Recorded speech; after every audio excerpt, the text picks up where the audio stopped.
राधे राधे, जय श्री कृष्ण, जय श्री राम। तो चलिए मैं एक बहुत सुंदर चुटकुला उठान सोहर गीत सुनाने जा रही हूँ। पसंद आएगा, जैसे नाच में, शादी विवाह और हर समय गा सकते हैं। चलिए सुनाने जा रही हूँ। फूलवा बरसे मोरे अंगनवा तनी, फूलवा बरसे मोरे अंगनवा के बटोर ना नदी, फूलवा बरसे मोरे अंगनवा के बटोर ना नदी, के बटोर ना नदी, के बटोर ना नदी, फूलवा बरसे मोरे अंगनवा के बटोर ना नदी, फूलवा बरसे मोरे अंगनवा के बटोर ना नदी। हमरे पिया बिन अंगनवा के बटोरी है ना नदी, हमरे पिया बिन अंगनवा के बटोरी है ना नदी, तोहरे भैया बिन अंगनवा के बटोरी है ना नदी, तोहरे भैया बिन अंगनवा के बटोरी है ना नदी, फूलवा बरसे मोरे अंगनवा के बटोरी है ना नदी, फूलवा बरसे मोरे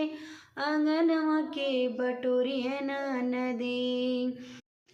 4 महीनवा नदी जाड़ा के दिनवा, जाड़ा के दिनवा हो जाड़ा के दिनवा, 4 महीनवा नदी जाड़ा के दिनवा, जाड़ा के दिनवा हो जाड़ा के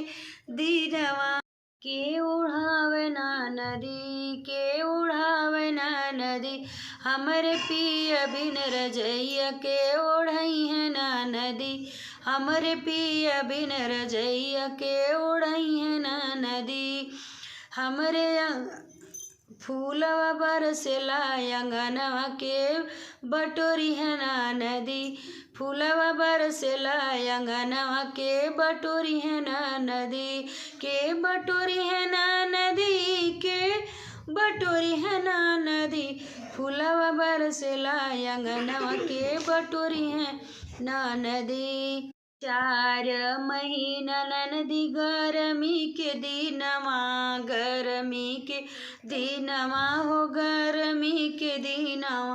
के डोलई है ना नदी, के डोलई है ना नदी,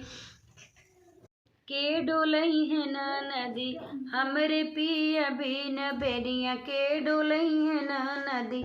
हमरे पिया बिन बेनिया के डोलई है ना नदी, फूलवा बरसे मोरे अंगनवा के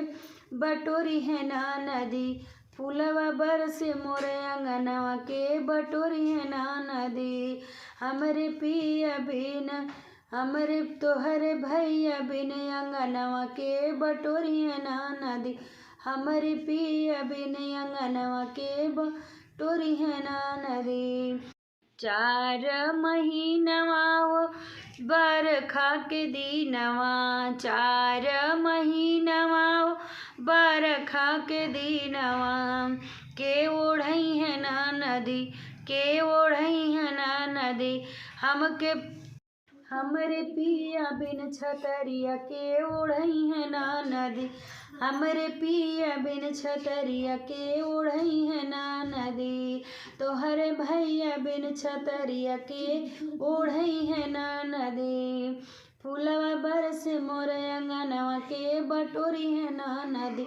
फूलवा बरसे मोरे अंगनवा के बटोरी है ना नदी, हो बटोरी है ना नदी, के बटोरी है ना नदी, फूलवा बरसे मोरे अंगनवा के बटोरी है ना नदी, फूलवा बरसे मोरे अंगनवा के बटोरी है ना नदी, हमरे पिया बिन अंगनवा के बटोरी है ना नदी। तो मेरी गीत कैसी लगी कमेंट बॉक्स में ज़रूर बताइएगा, और गीत पसंद आएगी तो राधे राधे ज़रूर लिखिएगा।